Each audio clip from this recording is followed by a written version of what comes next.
This podcast is also available via stagelink.com, the groundbreaking new platform for live performing arts. Please support the podcast by liking, subscribing, commenting, and tagging the podcast. It helps us to continue to bring the industry high-level content. I'm your host, Shanae Stiletto, and my guest on today's Circuspreneur Podcast is founder of Artletic Science, Dr. Stephanie Greenspan. Welcome to the podcast, Stephanie. Thank you so much for having me. You're so welcome. I'm so excited to have you on the podcast today, finally, to discuss all of the amazing efforts that you are making on behalf of the circus arts industry. And for listeners out there, a little bit about Dr. Stephanie. She earned her Doctor of Physical Therapy from the University of Southern California. Her postgraduate training included residencies in orthopedic and neurologic physical therapy and a fellowship in orthopedic manual therapy. She is a board-certified specialist in both orthopedic and neurologic physical therapy and an associate professor of physical therapy at Samuel Merritt University. As a clinician, she works with recreational to professional dancers and circus artists with a focus on decreasing injury risk and optimizing performance. This includes working as the physio for the resident Seven Finger Show, Dear San Francisco at Club Fugazi since its installation in 2021. Stephanie brings her background as a dancer, aerialist, aerial coach, and researcher into her clinical practice. Phenomenal. And I am super, super thrilled and honored to be joining Stephanie at this upcoming Performing Arts Medicine Association conference in Washington, D.C. at the beginning of July. And then we will also be together on a panel at the International Dance Medicine Conference in Las Vegas at the end of September of this year. I'm just thrilled to be included, Stephanie, in this amazing work and panel that you've assembled at these conferences in representing the circus arts. And I think, again, representing the circus arts in a unique way, in ways that were not typically represented. But I feel like it's becoming more and more because of academics and researchers and advocates like yourself. And so can you tell listeners a bit about our panel? It will be, the first one will be all women, which I also think is really, really special and really cool. But about the abstract and what that means in terms of what we are presenting. The combination on my side, I will be presenting as a circus artist, which is unusual and sometimes a bit rare in settings like this, coupled with doctors and academics like yourself. And then I'll also be presenting circus arts policy and legislation, which I am, again, really excited to have that element introduced into a space like that. That is so kind of, it's quite something, bringing, I think, all of those worlds together. And I think it's a necessary development. So I'm really excited that you are the driving force behind that, Stephanie. Well, thank you. We are also thrilled to have you join us. And I think it's so important that the artist voice is represented. And often you're right, we don't necessarily hear from artists unless the artists are also the researcher and the healthcare professional. And so they're in that role and speaking from past experience. So I think you represent an artist's voice, but also so much more in the advocacy work that you do. So I don't think there could be any more perfect person to join us and talk about the work that you're doing, because in settings like these, so the Performing Arts Medicine Association, International Association of Dance Medicine, it's hard to get circus represented, just like we're not represented adequately with the National Endowment of the Arts, which you are working to change. So despite how many circus artists there are in the United States and across the world, we just aren't represented in the same way as other arts forms. And so luckily with PAMA, there has been more content related to circus in the past few years, which is exciting to see.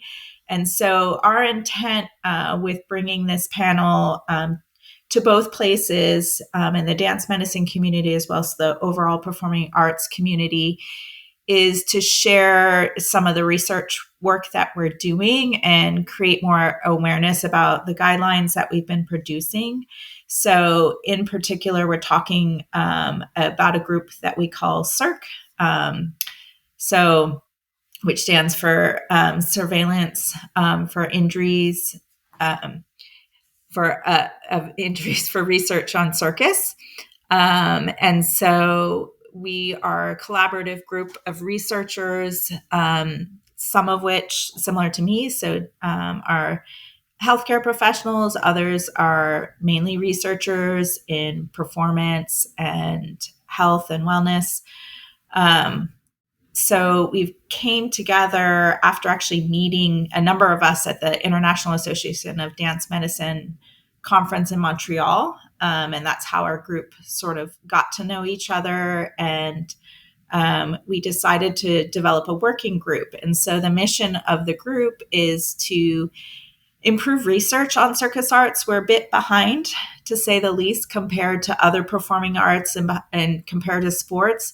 So anytime we're looking at the health of circus artists, we're typically pulling from sports research or dance research and trying to apply it to circus, even though circus is unique in many ways. So we're trying to improve the quality of the research that's out there. So one of the things that we'll be talking about at the conferences is a guideline for injury surveillance, because until we have a good sense of what injuries are happening in the circus arts across a variety of settings and populations, from recreational to pre-professional to professional, it's hard to then assess accurately if interventions to prevent injuries are effective, or what we need to prioritize in those different environments. So that's where our work started. And then our next project was around mental health, because unfortunately, the International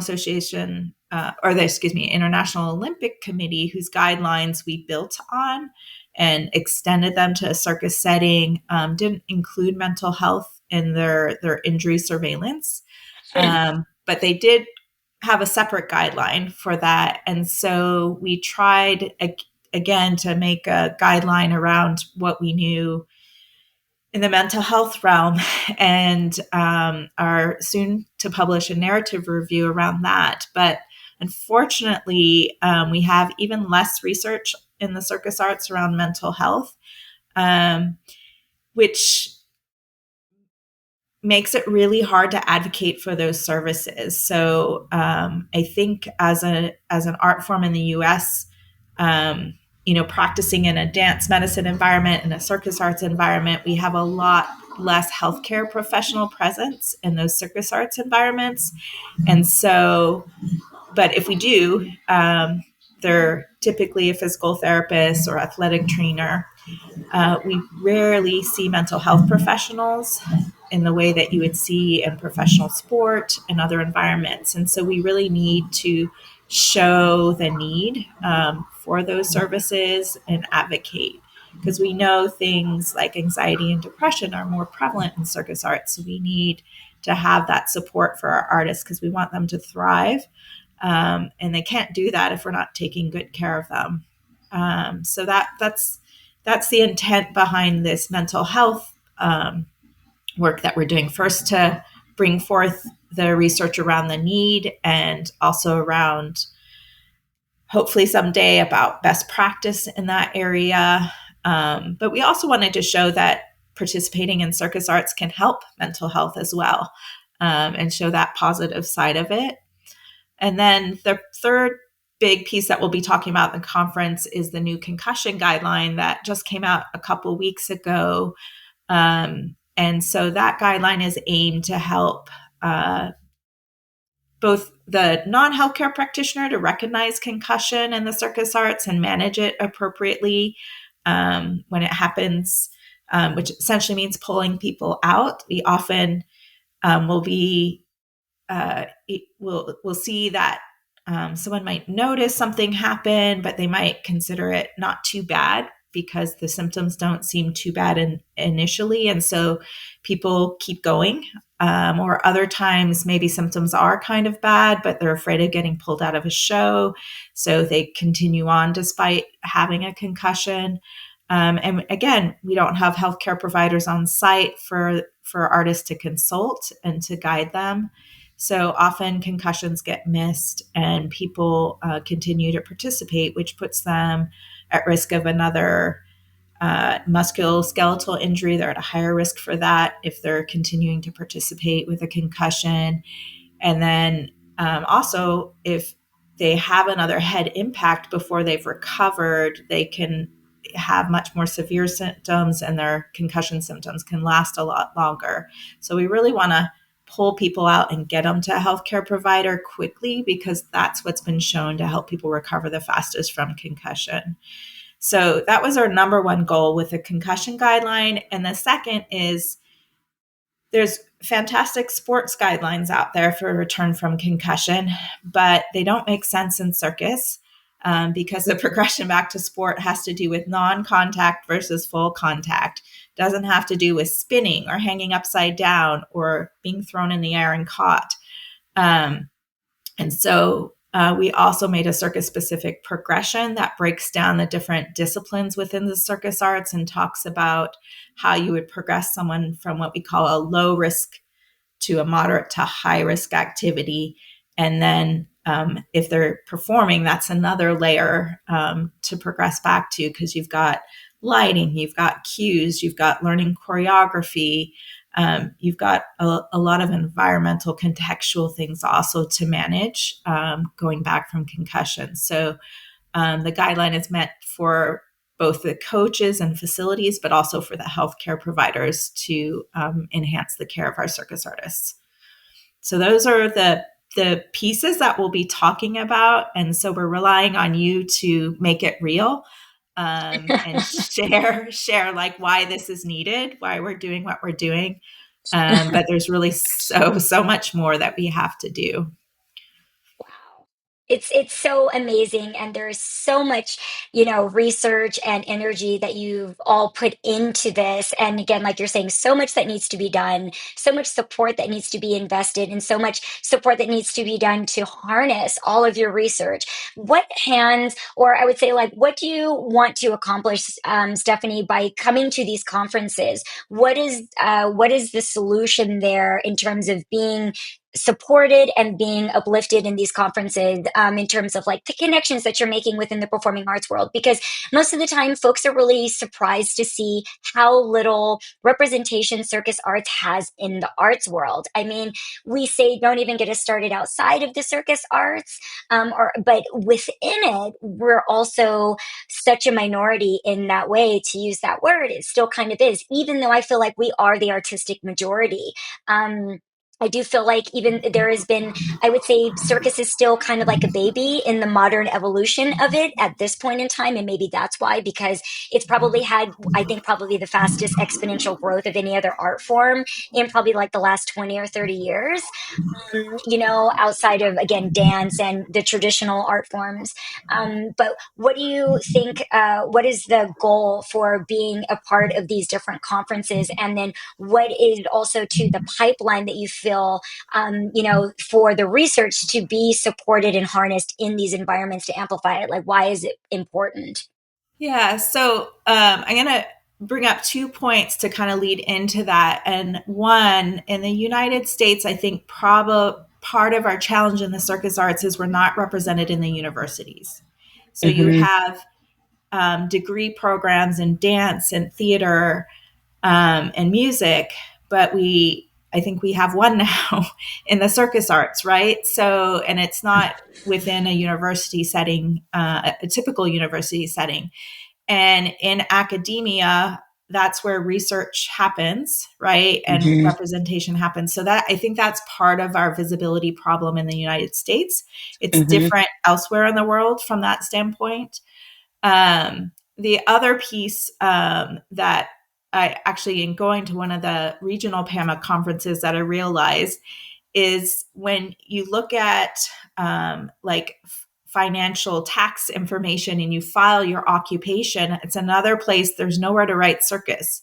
So Mhm. we don't have a good way in the US of counting how many people work in our industry. We know we contribute, we know we're there, but we don't have a good way because we end up just like in the National Endowment of the Arts in the other category. Right. So that's a piece of our problem with representation.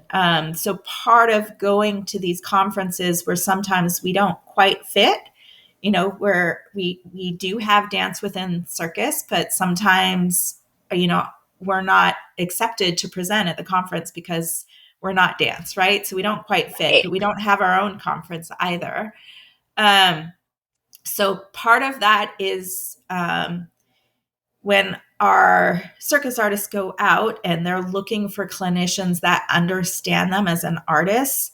If they can't find someone who understands circus, the next best place to go is to someone else who works within performing arts and dance, because at least they understand that context and that rhythm of work and training and performance that someone who's more in a sports setting might not quite get. So we want to help those practitioners to also be able to treat circus artists in addition to the other performing artists that they work with. So that's one reason. So to expand the knowledge and create more healthcare practitioners that are prepared to effectively work with circus artists. Um, the other is partly learning from those other people, because in some ways, in many ways, like dance is ahead of us. If you look at how many research studies are done on injuries in dance, it's hundreds. We're getting better in circus, but we haven't gotten to those hundreds of articles yet for Yeah.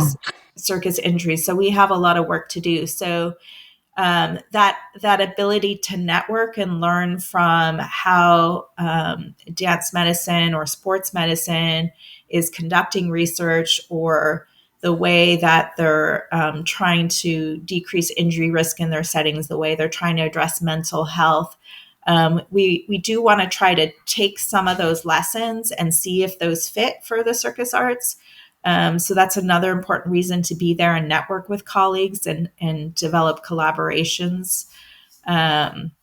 So, and, I would say the third piece is you publish things. You work very hard to get things published. It takes a long time. But there's only a certain audience that's going to see it. So Yeah. people that subscribe to a certain journal, or someone that follows someone on social media that is involved in that work. So we're trying to, again, just disseminate, because any type of research, it takes a long time after it's published for it to actually become common knowledge. And so that's a big problem. And so we're looking at ways to reach different audiences and reach different people who need that information. So both from the research and the healthcare professional side, but we also want to go out and work with our circus community. And I think the place where I'm learning that we're really, really missing is our administrators. Hmm. I think our coaches and our artists are becoming more knowledgeable about health and wellness, but Hmm. then when they go out and work, it's up to them to provide those services for themselves oftentimes. Yeah. And our artists are not making an amazing living. So, Unfortunately. they're already stretched. And so for them to have to take that burden on top of that is really, really tough.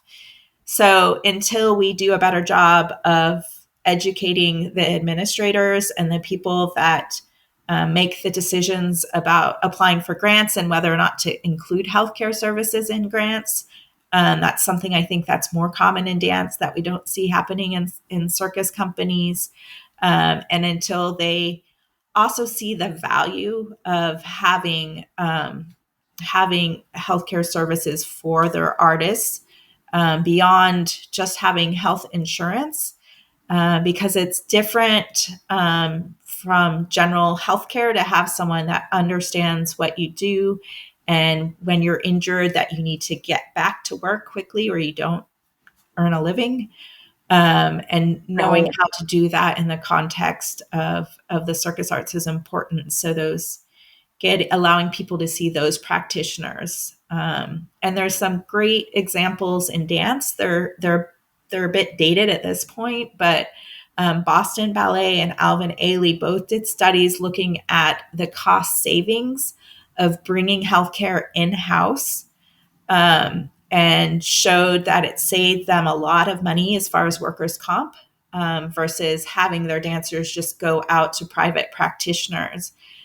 Because also, if you have people in-house, they can collaborate with the coaches, the directors. You can work together as a team, to take care of the artist, versus the artist being responsible for telling their coaches or their director what the healthcare provider said, and that sort of game of telephone that is really, really difficult. Mm-hmm. But again, we don't have those studies in the circus arts, to show that efficacy. And so when companies are strapped, and unfortunately that's going to get worse, um, right? And Unfortunately.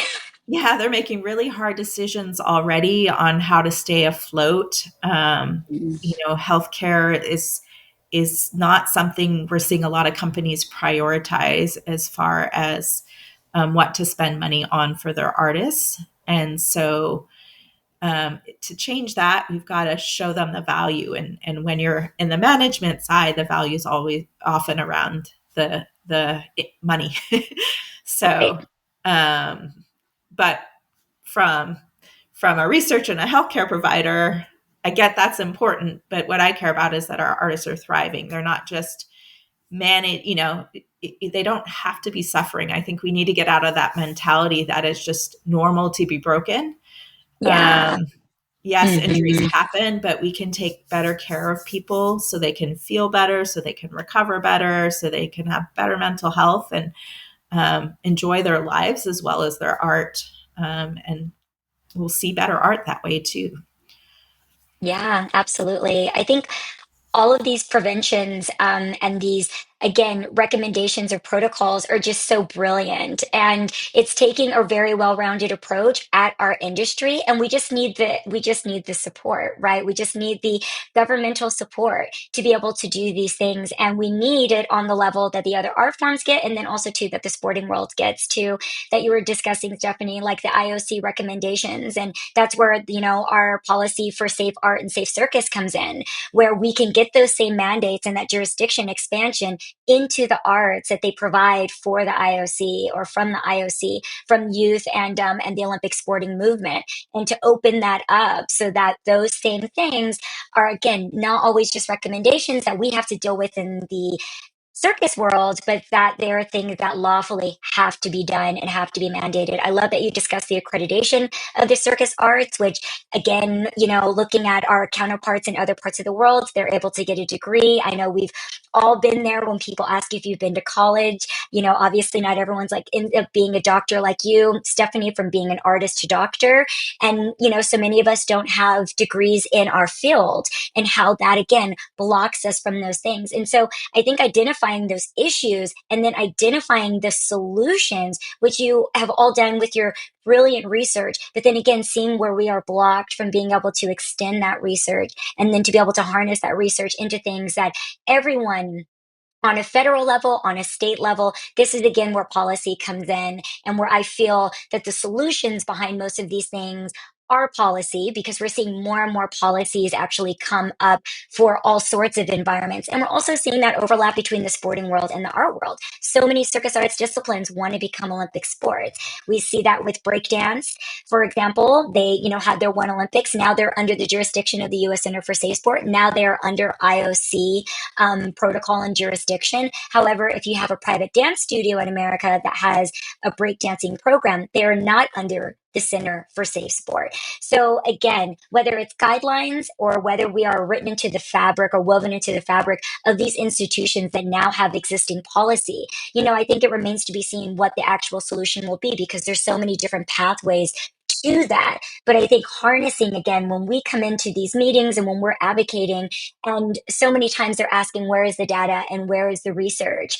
And that's so hard on all of us because there are folks like you and spaces and doctors and academics that want to do even more research. But what you've discussed too, Stephanie, is being kept out of those grants. And that's again why we need Circus Arts recognition for that specific category. That's why we need a specific NAIC code for businesses reporting, their businesses as circus arts, which there's so many NAIC codes. There's like 10 or 11 NAIC codes for the circus arts industry. And then once that data is reported, it doesn't even show up as the circus arts.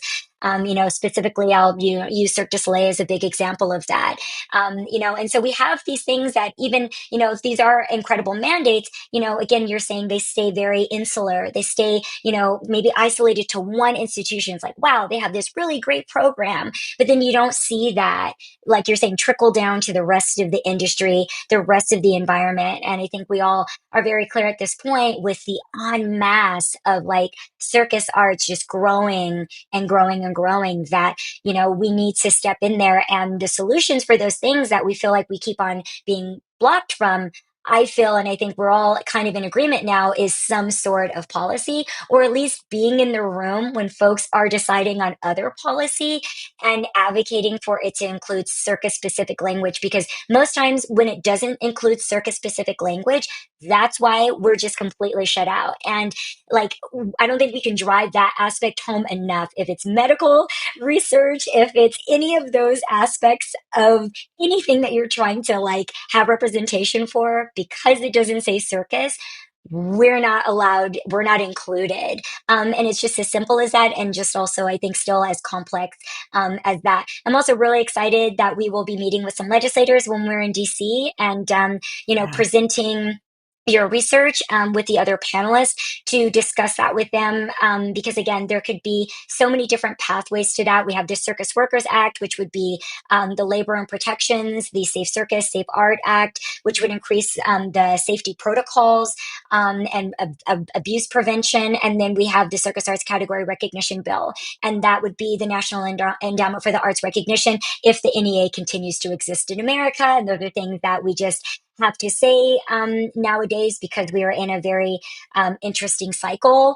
And, just to kind of rip off of that, Stephanie, in terms of like the current state of the arts and advocacy and your work in this particular environment, what is your perspective on that, especially with going to DC? We are braving it out and going. There's so much happening in the world right now. And even in the midst of that, the work continues and the work, with the important work that you're doing and the value of that, I think it's important to remind folks in the industry and kind of within the arts that, no matter what environments we're in, we're still going to go to these, we're still going to go and present our panels. We're still going to go and represent our art and represent our ideas. And it doesn't mean that, these are kind of like impossible asks right now. They're just, will, I think, continue to evolve in ways that maybe we weren't totally, that weren't exactly defined in the way that we think. And I think that's the part of having to be open and being brave when you're in spaces and creating language that is innovative and that is groundbreaking and that has not been instituted in our case in America before, but we know exist in other countries, obviously. So we're not trying to reinvent the wheel here, but using our system to communicate these innovative things is what is most important because we are not Canada. We are not, Belgium. We're not France. We're not England. We are America. And so how do we harness all of that within the spaces that we're in now?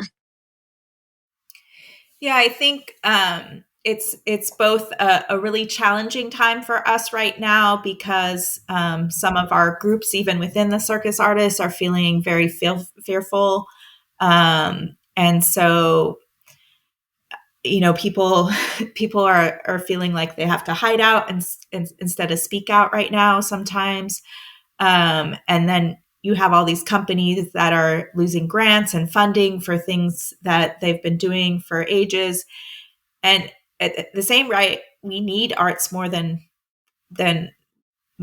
ever, right? So arts is what change. Arts is what gets us through these periods. Arts is what creates change. Art is what makes people listen.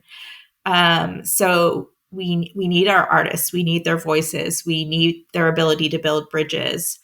And so I think there's so much passion and energy that I see both from the artist side, from the people, more and more young folks that are getting into healthcare professions and wanting to work with artists. We're seeing Mhm. more and more people interested in doing the research. So that energy is there. But people also have to make a living, right? So our artists need to eat. Our healthcare practitioners can't, be 100% volunteers for all of their performing artists. So that's where this funding is critical. And same thing with the research. Like the funding isn't there for performing arts, and it's really not there for the circus arts in the United States. So so all this advocacy work at the level that you're doing is critical. Um, and I think there are more voices that can come forward and support you on that.